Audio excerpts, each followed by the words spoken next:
Hello, everybody, and welcome to another episode of Board with Each Other, the board gaming podcast that reviews board games and asks the question, how well does this play as two players? Whether it be with your significant other, your BFF, or that bard that offers to toss you a coin in exchange for a tale. I'm Al Simpson, and I'm joined as ever by my lovely wife and player two, Hannah Kelly. Hi, guys. And today we are delving into The Witcher, the Old World. Or is it The Witcher Old World? There's no second there. The Witcher Old World, at its core, is a hybrid between a deck builder and a miniatures slash dudes on a map move around the board. Dungeon crawler, but not in a Yeah, but dungeon. not in a traditional dungeon crawler way. It's a little bit difficult to surmise in one sort of sentence. In The Witcher, you take control of a titular Witcher from one of the various Witcher schools, and you have to travel the lands, getting involved in hijinks and quests, building up your character, and fighting monsters or each other. hmm And in doing so, you gain trophies, whether those are monster trophies, skill trophies, or Witcher trophies. And if you accumulate a total of 4 of these trophies, I think it's 4, no, 5, 5 of these trophies, the first person to do that is the winner. So it's essentially a race. How gameplay works, I won't go into a huge amount of detail because there's an awful lot to it. But on your turn, you move around the map. Depending on where you move to, you can take actions dependent on the space that you're at. So all of the locations have sort of different effects and actions. In doing so, to move, you need to discard cards. All cards have terrain types on them that allow you to move to certain different types of terrain. Once you've finished moving, you can then either have an encounter in either the city or the wilds around where you are. That encounter will give you options that you must take and could send you on quests, could give you rewards, something bad may happen, etc., etc. Or instead, you can fight. If you are in the same space as a monster or another Witcher, you begin combat. When you begin combat, you use your deck to basically form what's called your life pool. And from that, depending on where your skills are, you draw cards and you use your cards in your hand to combo together to do various things, i.e., do damage, raise your defense up, draw more cards from your deck, etc., etc. The monster has a deck of its own and a life pool and a special ability, which it will then use to fight back against you.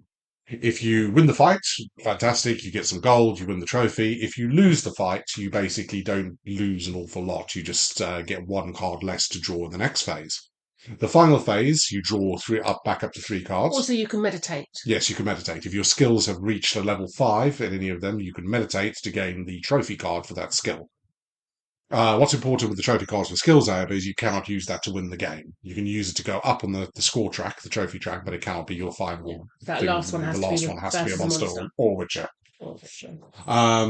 In the final phase, you use the cards in your hand to purchase another card from the marketplace. They have a cost ranging from 0 to 2. hmm 0 cards you could just take immediately into your hand. Otherwise, you must discard that number of cards to gain cards. The marketplace also has the cost modifiers on it. So the card right at the end that's been left right to the end or left the longest gets -1 to its cost. The ones that have just come out right at the top, the first 2 have +2 to their cost.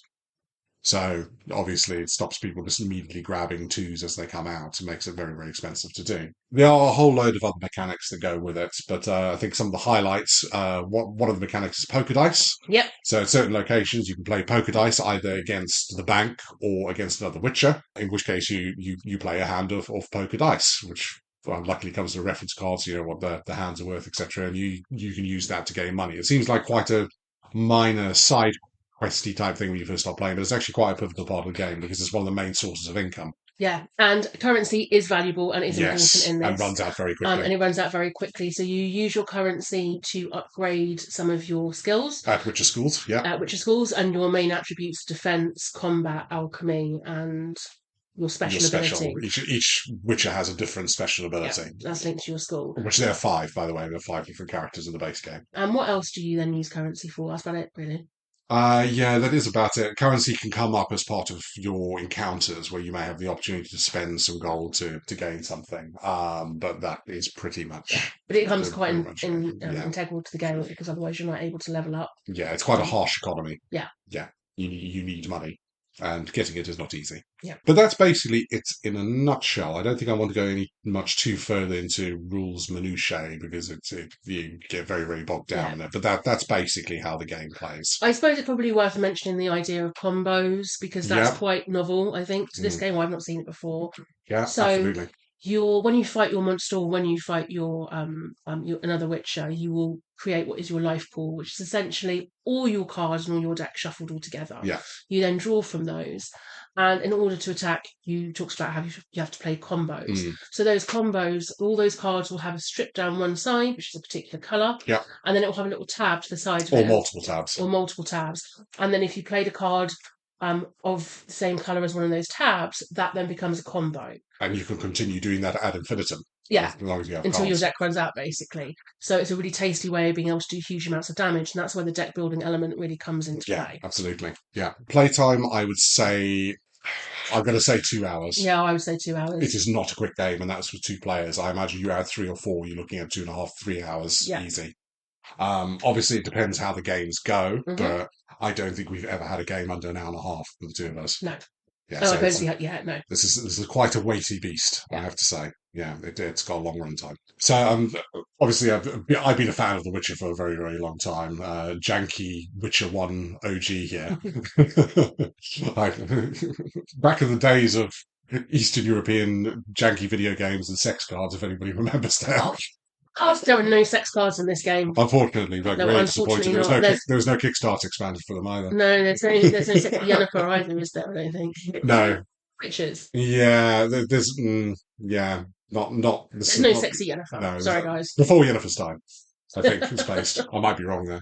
But yeah, we're both, it's fair to say we're both quite big fans of the universe. You were a huge Witcher 3 fan when it came out. Like, we pumped a lot of hours into that. Yeah. And Witcher 1? yeah, you were there for Witcher 1. Yeah. And while we were at UK Games Expo this year, we saw this and we kind of had to. We were like, oh, come on, let's give it a go. So yeah, that's why it came into our possession. And I guess probably the first board game we've played that's based off. Well, it's not based off a video game at all. We're going to wipe that from the record. Oh, really embarrassing. Well, is it? It's really embarrassing. It's based off the universe, but I can't imagine it would exist without the video games, to be honest. Yeah, that's true. Like, the Witcher books were reasonably popular, but it was the games that sort of exploded their popularity, and then obviously the Netflix series, etc., etc. So yeah, you can kind of say that a little bit. Anything else you want to add? No, let's get cracking with the scoring now. All right, let's do it. Okay, so first up under our general rating scale, we have components. So these things like the board space, setup, that sort of thing. And, components. Yes, components. I mean, so it's already a win for you because it comes with miniatures. Yeah, I mean, instant win. I mean, the miniatures are nice. Not blow my mind nice. It's not Nemesis, but they're decent. And it also comes with a really nice, sexy set of poker dice. Yes, They're quite chunky, lovely. You're very fond of poker dice. Yeah, I'm very fond of poker dice. I mean, just in general, it's a high quality Yeah. package. The finish on everything is really nice. Everything feels good quality. The player boards are like sort of scythe level of, the 3D where you have things embedded in them. Yeah. The artwork is fantastic. Yeah. Really good. Really, I think, brings home and reminds you of the video games as well. Yeah. And that luminous grittiness has got to, they haven't lost that at all. Yeah. And you've got a variety of decks, but each are quite unique, and they look quite different. Certainly, the deck that you build, your combat cards, I think are absolutely fab. They're really lovely to look at. Yeah, I don't know if pretty is the right word because of the No. nature of the artwork, but it's definitely just repping the style. Yeah. Like, if you've played The Witcher 3, you know what you're sort of in for. Yeah. And all your monsters, so all your monster cards, again, you've got artwork kind of pretty much crib straight from the game, really, in terms of what your monsters look like. There are no monster miniatures. You can get them. But yeah, again, it was part of sort of the Kickstarter package as such. It would be much cooler with monster miniatures, but obviously it's going to drive the price point up significantly because there are lots. Yeah, there are. There's a huge variety of them. And again, storage. You need boxes to keep them all in. In terms then of space, I would say that it's definitely a table hog. Yes. The actual player board itself is quite huge. It's massive, yeah. And it's absolutely massive because you've also got space on there for all your variety of decks of various different cards. And it also takes quite a while, I think, to set up. I don't think setup is that bad, personally. I Do you think, not? I no, for do. a game of this complexity, I think once you know what you're doing, the first time is incredibly intimidating and will Hmm. take you about half an hour. Yeah, But after that, I think we've got it down. As always, we have our own little roles that we have and things that we do, but I think we've got it down to about 10 minutes now. yeah. So I not still too think it's bad. quite. It takes a while. Yeah, it takes a while, but any game with this complexity, with this many moving parts, is going to take that length of time. I don't think there's anything onerous in there. I don't think there's anything that's really faffy or annoying to do. No. My one very minor quibble that I have is the miniatures are actually quite difficult to match up with what Witcher they're meant to be. Yeah. It's one of those games I think would benefit from a little photograph of the miniature on the player board. It's such a minor thing, but it's kind of like there'd be games like, are we using the right measure? Does it matter? To me, yeah, kind of. But yeah, or actually putting their colours on the base from the start. Yeah, so I mean, they all have little bases that then the colours then correspond with which school you are, but it's So just being able to match up the yeah. base to the right miniature that's Yeah, the issue. yeah. They've got little sort of rings that Yeah. quite common on match has them as well. So once you know what colour you are, that's fine. But it's like, who is this again? Squinting, and I'll imagine it'd be much easier if they were painted. But yeah, it's still a very minor quibble. Any criticisms that you would have? No, not really. I just think there's what's not to love. Hmm. It's a really well packaged game, I think. Yeah, I think it's very, very good. I've given it an 8 as a result. Yep, I gave it a solid 8 as well. Yeah. Okay. All Okay. right. So then moving on to complexity. So this is, as always, not about how complex a game is or isn't, but how well it serves the gameplay. And what I'll start off by saying is there are a lot of moving parts to this game. Yes, they are. So it is not just a case of go and hunt a monster and kill said monster. Mm. You can go on the trail of the monster, Yeah. where you can make it a little bit easier to then fight said monster. You also have opportunities to go and get side quests because obviously everybody needs a side Everybody needs quest. a side quest. So you've got lots of side quests that you can do or not do. It's entirely up to Mm. you whether you do them or not. Yeah. You've also got your poker dice going on. So there are so many different facets that Interlocking actually systems. interlocking system Yeah. that when you first pick it up, it does feel very overwhelming. It can do, And yes. that rule book I do think is quite weighty. Yeah, it's quite weighty, but it is well written. It Mm. is a good rule book, really good. And it has got a whole salad of different things and mechanics going on in it. There's a lot of moving parts, but you know what? They pull it off. Yeah. There isn't anything, to my mind, that feels extraneous. There's nothing that feels unnecessary. I mean, necessary is a weird way of looking at it, but when sometimes when you play these games, there's a lot of interlocking parts. You're like, oh, I can kind of do without that bit. Like, what's that doing there? There's no jank. It's very well thought out in its systems. And I think what's so lovely is that it's up to you whether you do the side quests or Yeah, not. And you can completely leave that for dead. And I think you've also got multiple different paths to victory as well. And maybe we'll come on to this later. yeah, I think because of that, being able, I think that could make it for a really difficult gameplay experience. But actually, you're mm, right, it doesn't. no, It all flows really nice and neatly. And I think the way your cards, you'll draw like a city card, for example, and the way that leads you then onto a quest, etc., has all been really well thought out. yeah, And you tend to keep those quest cards in front of you so you can see them all times. mm, And it makes it for a really, it's a really lovely flow. it is. Yeah, it all flows really, really nicely together. And I will come back to the combat in fun, but this combat system is a absolute banger. Hmm. It's really unique, and I really, really enjoy it. And it's not, again, onerous in terms of its rules, Yeah. but there's enough there that it's weighty. So what I would probably say is that it's not the rules themselves that make it weighty. It is the interlocking parts that make All the it weighty. parts in, Yeah. in, in conjunction. And I certainly think when we first Mm. picked it up, we started playing it, but then we came back to sections of the rules later when we got there. Yeah. And we got to experience and Yeah. kind of learn to play. And we made some mistakes. A game of this complexity, you're always going to. Yeah. So, we made a few mistakes, but we quite quickly realized what those mistakes Yeah. were because things didn't feel right. And I think that's kind of a testament to a well-designed game that you can pick up on mistakes when something feels off Yeah, like this shouldn't be this easy. or unbalanced, and you Yeah. go, we made a mistake here. And you go back to us, actually, no, we got this wrong. We should do Mhm. this way. I played a lot of games with this many interlocking parts before. This is not unique, but this one really pulls it off in a manner of smoothness and excellence of design that is quite rare, in my opinion. and I struggled to fault it. I've given it a 9 for this. Yeah. So I gave it an 8. Okay. Again, I think perhaps I rated down a little bit because it is quite weighty, and I think that you can get a little bit lost in your path to victory, which we'll Mm. come back to perhaps maybe later. Maybe that's rated in a Yeah, different category. potentially. But yeah, I still think it's an absolute banger of a game and game experience. Yeah. And And I think if I like if I'm playing my RPG when I'm pretending to be a witch, I want complexity. I don't want it to be too simple. I want that. I need that meat on the bones for mhm, me. So it really works. And so, if you know what you're getting into, you're playing a quite complex 2 hour experience here. mhm. It is that, and if you know what you're getting into, then I have no qualms about giving it a 9. Okay. Next up, then, we have shelf life, including things like value for money and replayability. So, as Mm. always, what's the price point? So not as simple as answer as it usually is, because there are different versions of this around. It was a Kickstarter, and the different levels of pledge that you got in that, but also the availability of different aspects of that. The core game, the version that we have with the non-miniature monsters, so that you've got Witcher miniatures but no miniatures of the monsters, runs between 60 and 70. Okay. If you want the monster miniatures, you're looking at about 130 to 140.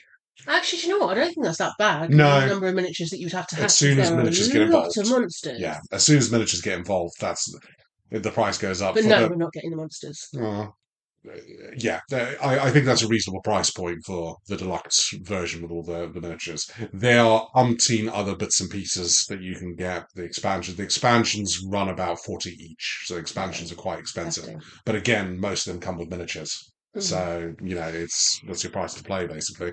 I mean, this isn't an entry level board game. You're not going to pick No. this up if you aren't already into board games. And I think because of the quality of the play experience and how good it is, and also the complexity of it, I think that's a really good price point actually. Yeah, I think again with what comes in the box, the game of miniatures, I think 60 to 70 is reasonable. Yeah. I have no issues with that. The production quality is good. They haven't cheaped out on it. If you're getting miniatures in your game, you're gonna have to pay for them. Mm. So I don't have an issue with the price point. Then in terms of replayability, so I think this Mm, is quickly ramped up to the top of my playlist at the moment. I absolutely love it, yeah. and I will always want to play it. But there is a question for me about replayability Mm, longer term. mm, And I think probably we're going to pick up on some of this in later categories. yeah. So Yeah. I mean, I think I can talk about it now. I too really, really enjoy this. I have a feeling that by about game 10 to 15, I'm going to start to be bouncing against the walls. yes, And what that means is one of two things. I'm either going to go, ooh, I want expansions. Let's go get expansions. Or I'm going to be like, I'm done with this. I might go, let's go get some expansions, get expansions, and then go, oh God, I'm still done with this. I don't know because I don't know what the expansions are involved in. But it reminds me a little bit of Arkham Horror Second Edition, where we had the base game of Arkham Horror for quite a long time, and we did start to bounce against the walls a little bit. I was kind of getting towards done with it. Got some expansions, and then it just became a forever game. yeah. So I've always got that in the back of my mind. And does this have the propensity to do that? I'm not sure. I'm on the fence. I think there are a couple of issues that I have with it that I think would need to be resolved in order for that Yeah, to really sing for me. And I think that's where I would bounce off the walls, or just feel a little bit strained by a game that's so freeform and so open that actually that becomes almost a bit of a barrier at some point. yeah. So I found this one really hard to Yeah, score I find it because really hard to I score. find it hard to predict. Do I still want to play it now? Yes, I do. Will But I I still want? also see that But I can actually, see I can see an horizon. I can yeah, see an horizon where I'm going to be like, I am done, not done with the core game, but I'm going to either need something else that either fixes some of the issues that I have with it. We'll get onto that in a minute, or widens it to a point that I am continuously surprised by the variety and I'm constantly interested, hmm, which I think is where Arkham Horror Second Edition went. yeah, There was enough endless variety and replayability that 50, 60 games, I still want to go and play it. yeah, Would I be able to get that experience from this? I don't know. I haven't delved that deeply into it. But in the core box, my estimation is 10 to 15. I'm going to be like, I'm done now. yeah. That's just my guess. And because of that, because I don't see it without expanding it as a forever game, I've given it a 7. I also gave it a Yeah. 7. Again, for those Mm. reasons. Again, I think it, there are a couple of things that we could probably do to extend that a little bit, but yeah, Yeah. I'd be inclined to agree. See a I limit. also think whether that would change when we come to our two-player rating scale as well, and scalability and Well, all I those think a things lot of as what well. we're going to come on to talk about is one of the reasons Yeah, why I see an horizon with this. yeah, So yeah, I mean, shall we crack on to the real meat yeah. here? Go on then. Okay. So, Is it last, any fun? is it any fun? Fuck yeah! So all the things I've just said, Mm, put a pin in all of that. yeah. Absolutely. I think the first time we played it and we finished it, and it was quite a long game. I think we were like going on Three for hours. three and a bit hours. Yeah. I was like, I want to play it again. Yeah. I want to play it again. Yeah. And that feeling has never really left me. So despite everything I've just said, Yep. No, that feeling absolutely. has never really left me. I absolutely love playing this game. I have loads of fun, and there are so many reasons why. I Yeah. think partly it's very narrative driven. Yeah. So you get to inhabit that character. It's so thematic, so it feels like you are, an It, actual Witcher. yeah. You I know, mean, aside from Fast and the Furious, I don't think I've seen anything nail the theme this hard. No, it is absolutely dripping with theme, and yeah. the theme is spot on. I think looking at the box now, CD Projekt Red, who produced the games, for those that don't know, was involved in the creation of this. So, and You can tell. yeah, you can You tell. absolutely can tell. So even the idea of, so you have potions, for example, and they're all potions from the video game that do like similar The same things. kind of things. You Yeah. you get to meditate, which again, harkens back Yeah. to the game. The idea of being able to do side quests, the idea of that constant fight between monster, and human, what's going on Mm, politically as well, though some of the political stuff hasn't really gone into it, but I can no, see that but I think it's based in a those different. didactic It's choices, based in a different era, isn't yeah. it? But also there's this really fine balancing act that you see in The Witcher between this horrible, horrible, gritty world and these stabs of humour, Hmm. and they really come out in some of the cards. Like you'll get some things that are actually genuinely really funny. Yeah. In amongst all the grime and grittiness and all the rest of it, and it's For really example, finding a horse on a on a roof. house, on a roof of Yeah, a house. anybody who has played the game will get that reference. And Yeah. there are lovely nuggets and Easter eggs in there Yeah. for fans of the games, and I'm sure the books. So there's a lot of love for the source material that really comes through, Yeah, that's a really wise and way of phrasing it. that love and enthusiasm bleeds through into the fun that you have with it. If you are into that sort of world, it'd be interesting to see how somebody who's never encountered the universe plays with this. But in terms of nailing an IP that, for us anyway, we're familiar with and we love, it absolutely nails it Hmm. 100%. We're going to talk about the really good stuff, start with. Yeah. The combat is one of the best combat Oh, systems it's I really have ever encountered. satisfying. It is utterly Moorish. It Yeah. is really addictive and it is super satisfying. I have no notes for the combat. Like, I love it. I'm absolutely in love with the combat system. That idea of playing combos, cards, you deck build so you can play those combos, the very swinging nature of what the monster does back to you, the concept of being able to build up your defense within the combat, the usage of decks as your health bar, I think is excellent, and how the various mechanics play with that health Mhm. bar. It's just so well done. And really well balanced. I Yes. think that's the thing that just always surprises me for a game, again with so many interlocking parts and Hmm. so many different components to it, that it just feels really well Yeah. balanced. And fights usually, unless you're fighting a level one monster way too late, they feel challenging. Yeah. Yeah.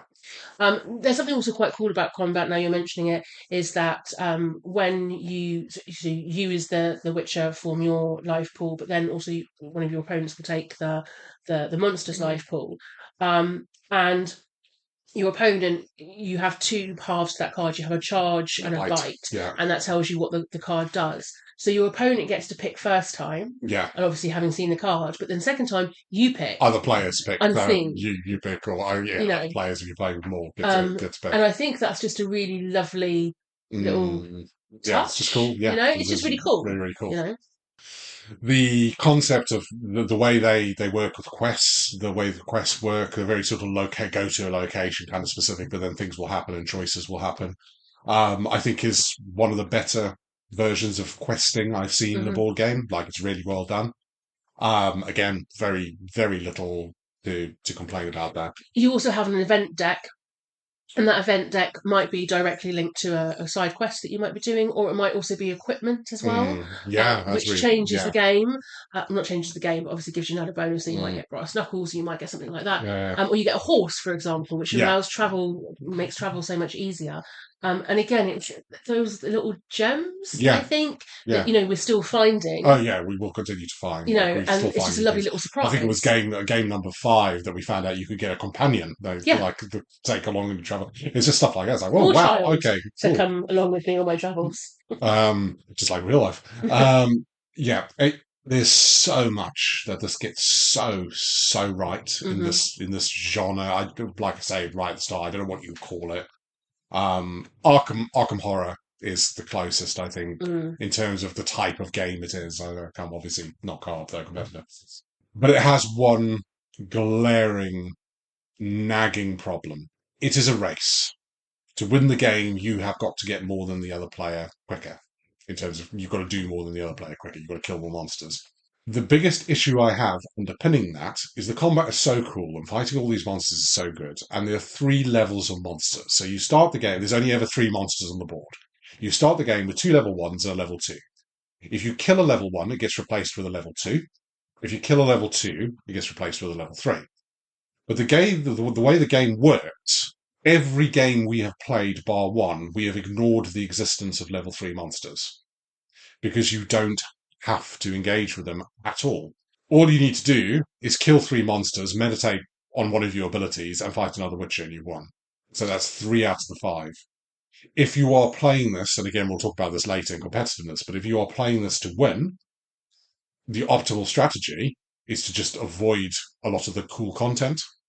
Yeah, and And that's my issue. therein lies the problem. I think in the last couple of games that we've played, I've been merrily wandering around. I've been playing a bit of dice poker. I've been Mm, building up my magnificent deck that I never get to play with because I'm too busy, doing exactly. side quests. Yeah. And next thing I know, you're on level 4. I'm like, shit, I've got to do I need to play the something. game. I need to play the game. But I'm just having so much fun engaging with the content that I then miss out on parts of it, Yeah. Yeah. and It's it's just this push pull. between the experience and wanting to win. Yeah. But I think the not having to engage with that big slice of combat, the really challenging level 3 Mhm. monsters, is a glaring error.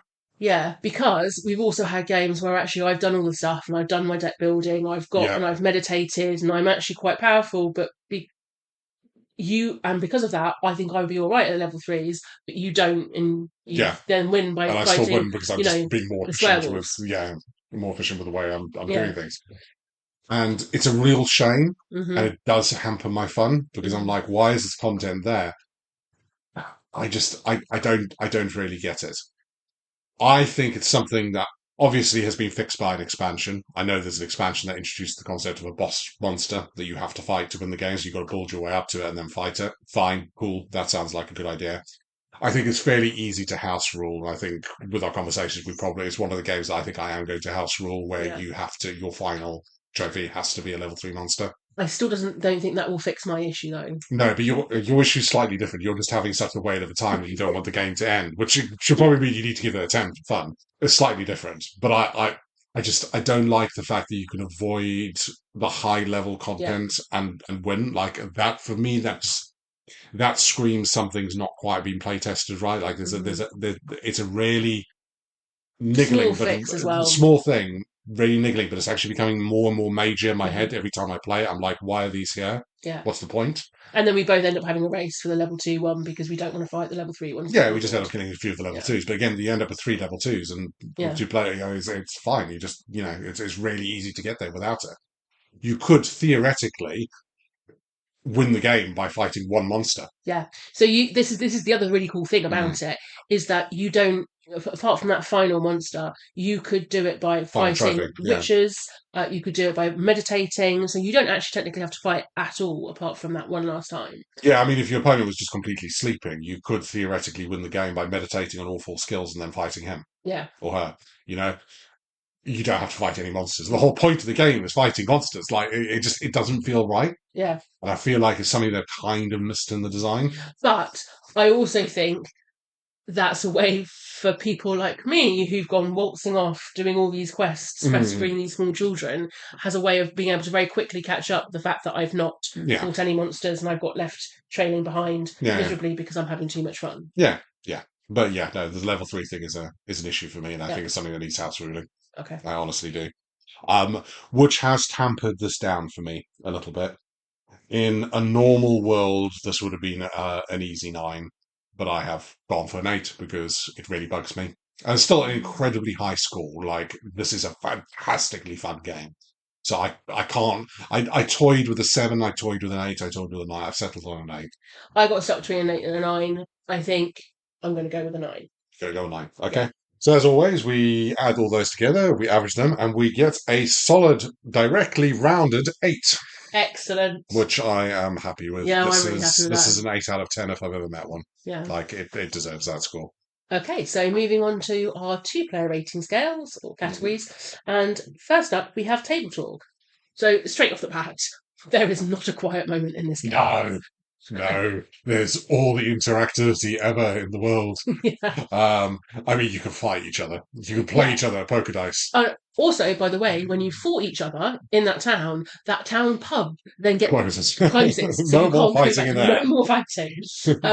But it's got interactivity built into almost every single part of it. You'd never. So Yeah. yeah, there's never a quiet moment. So either if you're playing dice poker, the other person is rolling against you. If you're fighting a monster, you're playing the monster deck. When it comes to your scenario or your event cards, because there are 2 options, you have to read it out to your opponent. Yeah. So there's just all these touch points Yeah. You always where evolve you're together. always involved, and there's never a quiet moment. And obviously, like when you fight, the other player takes control of the monster. So you want to win as the monster Yeah. because some of these games, okay, you take a role of it, but it's a co-op thing. You just do it. Yeah. No, you want to beat the other person when you're fighting them. And what's also really amazing is that some of the monster cards allow you to do things that are going to fuck things up for them permanently. Yeah. So Trash cards. trash a card. Which is a good thing in the long term, but you can also use that to go, oh, actually, a couple of times I'm going to come fight you, so I'm going to make you trash a bunch of cards. Yeah, or you can lower their attributes permanently as a result of the Yeah. the monster deck, and that's just a really lovely added layer of interaction that has such meaning. I think. Yeah, You know. yeah, absolutely. And there is so much table talk. You're constantly chatting. There's constant banter. There's constant taunting. At least Yeah. in this house, anyway. Yeah. Particularly around poker dice. There's a lot of swearing at the other person. It feels particularly egregious when it's the bank and you're playing as the bank because I just feel like you're robbing me for no real reason. I cannot fault the table that like this. If you want a game that is highly interactive, that you're going to get angry at each other, laugh together, it's spot on for all of that, and I cannot recommend it enough. I have given it a 9. So I gave it a 10. Fair enough. Like, I'm not going to quibble. me. I'm not going to quibble with the 10. Yeah. It is so good for that. And really well thought out as well. Again, it's not tokenistic. It's part of its design, and that's what really makes it sing. And as a 2-player experience, there's very little time that you're not involved in the game in some way on the other person's turn. It's just that constant back and forth. It's a thing of beauty. Brilliant. And yet I still managed to not notice the fact that you are streaking into the wind. No, because you are so distracted by frolicking around, you don't notice the actual game, which leads us really neatly, segues us into the next category, competitiveness. I'll let you start. Oh, yeah, so it is really competitive. But also, you get distracted by shinies.